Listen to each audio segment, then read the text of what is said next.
Morning students.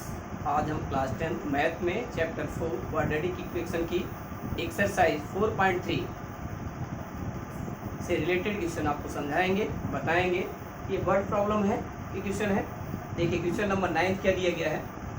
2 water taps together can fill a tank in 9 into 3/8 hours. The tap of larger diameter takes 10 hours less than the smaller one to fill the tank separately. Find the time in which each tap can separately fill the tank. एक tank है, उस tank को भरने के लिए दो tap के माध्यम से कुल 9 into 3/8 आवर्स टाइम लगता है, जिसमें से लार्जर टैप का डायमीटर 10 मीटर लेस है, ज़्यादा है, लेस नहीं बल्कि मोर देन स्मॉलर टैप। यानी लार्जर जो है बड़ा है, ज़्यादा उसका डायमीटर है, और स्मॉलर का डायमीटर कम है। ये बताना है कि अलग अलग यदि टैप से पानी भरा जाए, वाटर टैंक में भरा जाए तो कितना टाइम लगेगा।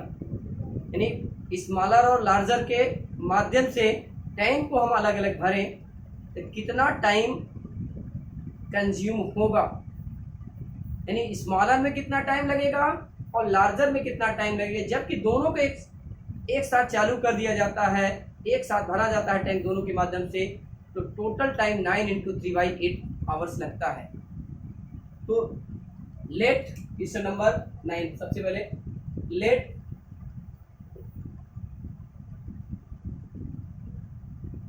Smaller tap taken time fill a tank separately मतलब x hours. Then larger tap taken time fill a tank is equal to x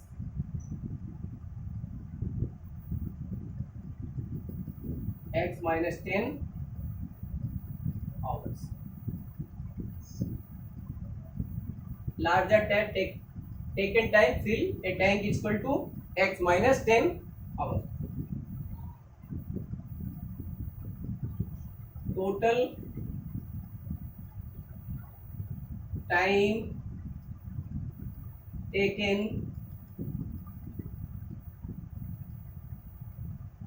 both taps fill a tank is equal to 9 into 3/8 hour is equal to 75/8 hours. यानी total time कितना लग रहा है, दोनों total time taken both tap fill a tank 75/8। यदि together दोनों चालू कर दिया जाता है तो 75/8 आवर्स टाइम लगता है। Portion of tank, portion of a tank filled by smaller tap in 1 hour. Total time कितना लग रहा है, x आवर। 1 आवर्स क्या हो जाएगा, 1 आवर्स में कितना भर जाएगा, 1/x portion of a tank filled by larger tap in 1 hour is equal to कितना लार्जर लग रहा है time total, x minus 10, 1 hours कितना हो जाएगा, 1 अपॉन x माइनस 10 पोर्शन आ जाएगा। Portion of a tank filled by 1 hour equal to 8 upon 75। इतना भाग जो है पानी 1 घंटे में भरा जाएगा। अलग अलग भरते हैं तो 1 अपॉन एक्स माइनस 10, और इतना जो है 1 आवर्स में 8 upon 75। Therefore 1 upon x plus 1 upon x minus 10 equal to 8 upon 75। x और x माइनस 10 का आप एलसीएम ले लिया हमने। x और x माइनस 10 का क्या ले रहे हैं, एलसीएम। क्या जाएगा, x इंटू एक्स माइनस 10, ये हो जाएगा x minus 10 plus x equal to 8 upon 75। 2x minus 10 upon x square minus 10x equal to 8 upon 75। अब यहाँ पर क्रॉस मल्टीप्लिकेशन कर दें। 8 into x square minus 10x cross multiplication कर रहे हैं। 8 का मल्टीप्लाई हम कर रहे हैं एक्स स्क्वायर माइनस 10x में, और 75 का मल्टीप्लाई कर रहे हैं 2x माइनस 10 में। 75 into 2x minus 10, 8x square minus 8 10 जा 80 x equal to 150x minus 750। 8x square minus 80x minus 150x plus 750 equal to 0। 8x square minus 80 और 150 means 230x plus 750 equal to 0। अब इसको 2 से divide कर दीजिए, ये quadratic equation बन गया। किससे डिवाइड कर दिए, 2 से, और सिंप्लीफाई कर देना। 2 4 जा 8x, 4x minus 115x plus 375 equal to 0। ये मिल गया quadratic equation.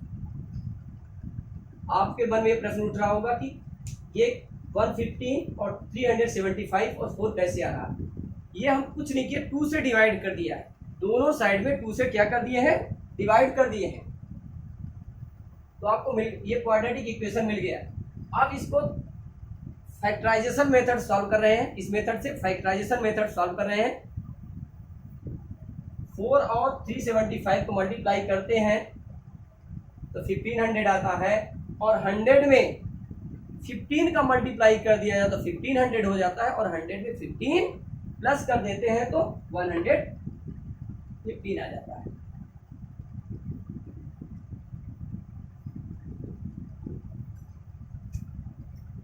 That implies 4x square minus 100x minus 15x plus 375 equal to 0. 4x square minus 100x minus 15x minus 375 is equal to 0. 4x common लिया, x minus 25, 15 common ले लिया इससे, x minus 25 equal to 0. x minus 25, 4x minus 15 equal to 0. If x minus 25 equal to 0, if 4x minus 15 equal to 0, x equal to 25, x equal to 15/4। बिल्कुल simple सा है। देखिए ये 1 hours में 1/x portion भरा जाता है स्मॉलर टैप द्वारा, और बिगर टैप द्वारा यानी लार्जर टैप द्वारा x -10, और टोटल 1 आवर्स में इतना पोर्शन भरा जाता है। तो सबको प्लस कर दिया और इसको सिंप्लीफाई किया, ये मिल गया। इसको सिंप्लीफाई करते गए तो हमें क्वाड्रेटिक इक्वेशन क्या मिल गया, 4x square minus 100 15x plus 375 equal to 0। 4 और 375 का मल्टीप्लाई करते हैं, 4 और 375 का मल्टीप्लाई करते हैं तो 1500 हो जाता है। अब 115x के स्थान पर आपको दो ऐसे नंबर लेने हैं जिनका मल्टीप्लाई करने पर 1500 हो जाए, और उन दोनों को प्लस कर दें तो 115 आ जाए। 100 और 15 का सिंपल सा 100 में 15 का मल्टीप्लाई कर देंगे 1500 आ जाएगा, और 100 में 15 प्लस कर देंगे तो 115। x की वैल्यू कितनी आ गई 25, और x सॉल्व कर लिया फैक्टर मेथड से, दो वैल्यू मिल गई। Hence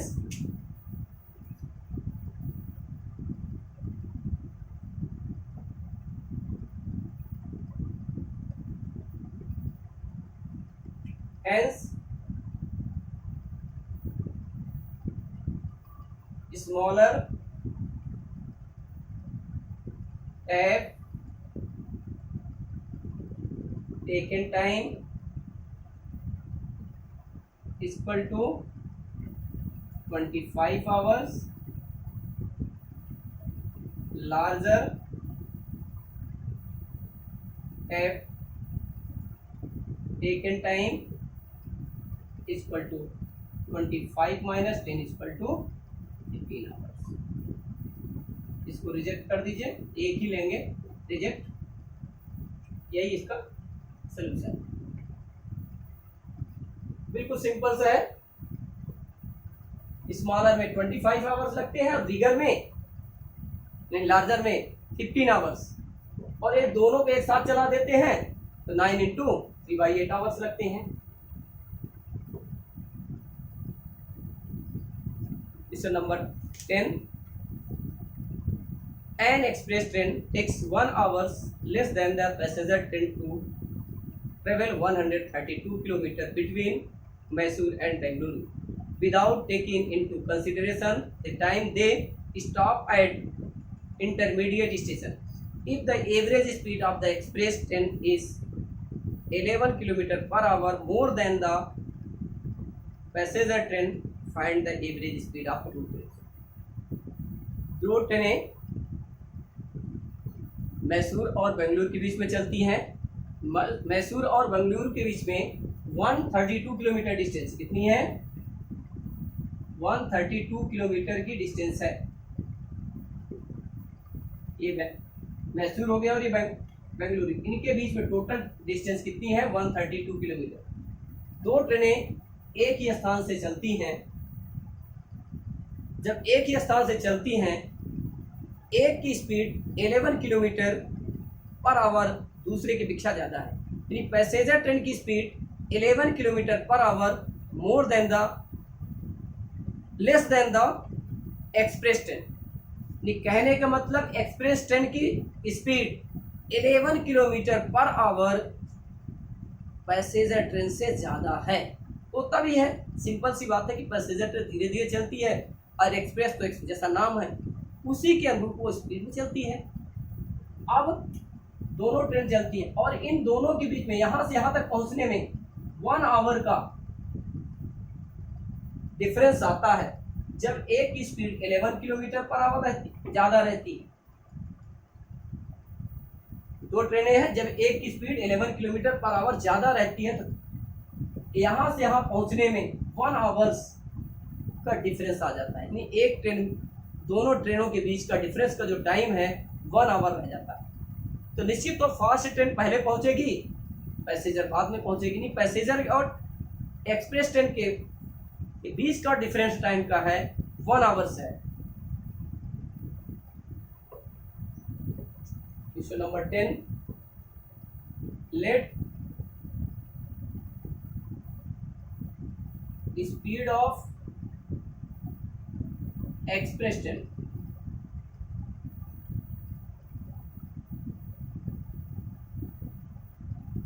equal to x kilometre per hour, then speed of passenger train equal to x minus 11 kilometre per hour. क्योंकि दोनों, इसमें ज़्यादा टाइम लग रहा है, इसमें कम टाइम लगेगा, इसमें तो ज़्यादा टाइम, स्पीड इसकी ज़्यादा हो नहीं सकती एक्सप्रेस ट्रेन से, x माइनस 10। यदि एक्सप्रेस ट्रेन की स्पीड x किलोमीटर है तो कहा गया 11 kilometre per hour less than the passenger train, x minus 11 kilometre per hour हो जाएगा। Time equal to distance upon speed, और डिस्टेंस कितना दिया है, मैसूर और बेंगलोर के बीच की डिस्टेंस कितनी है, 132 kilometre. Difference of time, difference of time कितना है, 1 आवर। एक और equation, time equal to distance upon speed, distance कितनी है 132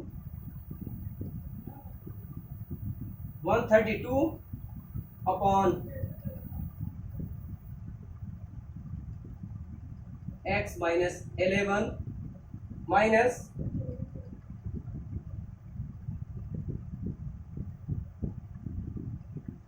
132 upon x equal to 1 hour. बिल्कुल सिंपल सा है, इसमें क्लियर है कि पैसेंजर ट्रेन की स्पीड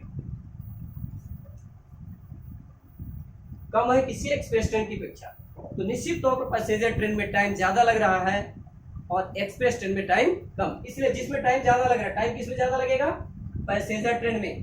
तो 132 upon x minus 11 minus 132 upon x equal to 1 hour. Time का डिफरेंस कितना है, 1।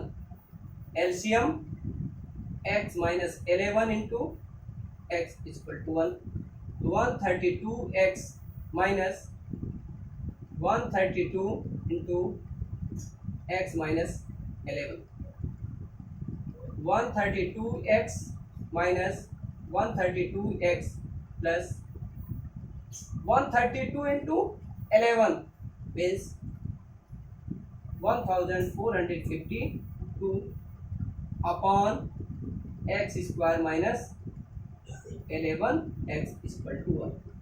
ये कैंसिल हो गया, क्रॉस मल्टीप्लिकेशन कर दें, x square minus 11x equal to 1452, x square minus 11x minus 2 equal to 0।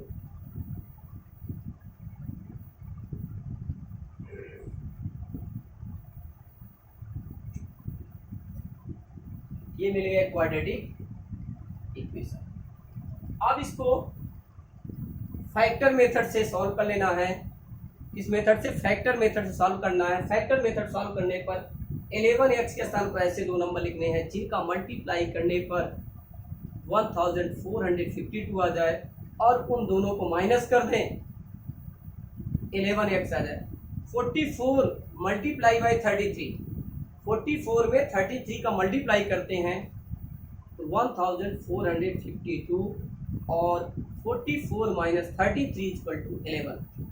Simple सा है, there implies x square minus 44x plus 33x minus 1452 equal to 0। x common ले लिया, x माइनस 44 प्लस 33 कॉमन ले लिया, x minus 42 equal to 0। There implies x minus 44 x plus 33 is equal to 0. If x minus 44 is equal to 0, or if x plus 33 is equal to 0, x is equal to 44 if x is equal to minus 33, इसको क्या कर देंगे, reject कर देंगे. Y, क्यों reject कर रहे हैं? स्पीड नेवर नेगेटिव, स्पीड कभी भी नेगेटिव नहीं होती. स्पीड नेगेटिव आ रही है इसलिए नहीं. x is equal to 55. Hence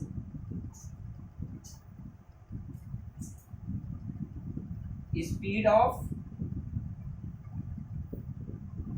expressed and equal to x kilometre, यानी 44 kilometre per hour. Speed of passenger 10 equal to x minus 11, 44 minus 11 equal to 33 kilometre per hour. ये इसका सॉल्यूशन बिल्कुल सिंपल सा है. देखिए, speed of expression x, speed of passenger train x minus 11 according question. देखिए यहाँ पर पहले दोनों के बीच का जो टाइम का डिफरेंस है 1 आवर्स, इसलिए यहाँ कर दिया गया है 132 upon x minus 11 minus 132 upon x. आप ये पूछ सकते हैं इसमें क्यों माइनस नहीं किया जा रहा. यार जिसमें टाइम ज़्यादा लगेगा, टाइम निश्चित तौर पर टाइम किसमें ज़्यादा लगेगा, पैसेंजर ट्रेन में. एक्सप्रेस ट्रेन में टाइम ज़्यादा नहीं लगेगा, इसलिए माइनस इसमें कर रहे हैं, पैसेंजर ट्रेन में माइनस कर रहे हैं एक्सप्रेस ट्रेन के टाइम पर. और इसको सिंप्लीफाई किया. सिंप्लीफाई करने पर क्वाड्रेटिक इक्वेशन आ गया x square minus 11x minus 1452. अब 11x के स्थान पर दो ऐसी संख्याएं लेनी हैं जिनका मल्टीप्लाई करने पर कितना आ जाए 1452, और उन दोनों को माइनस कर दें, कितना आ जाए 11x. देखते हैं, फैक्टर करने पर पता चलता है कि 44 और 33 का मल्टीप्लाई करते हैं 1452 आता है. और सिंपल है, 44 में 33 माइनस करेंगे कितना आ जाएगा 11x. यही इसको सॉल्व कर ले. x equal to 44, speed of express train equal to 44 kilometre, speed of passenger train equal to 44 minus 11 equal to 33 kilometre.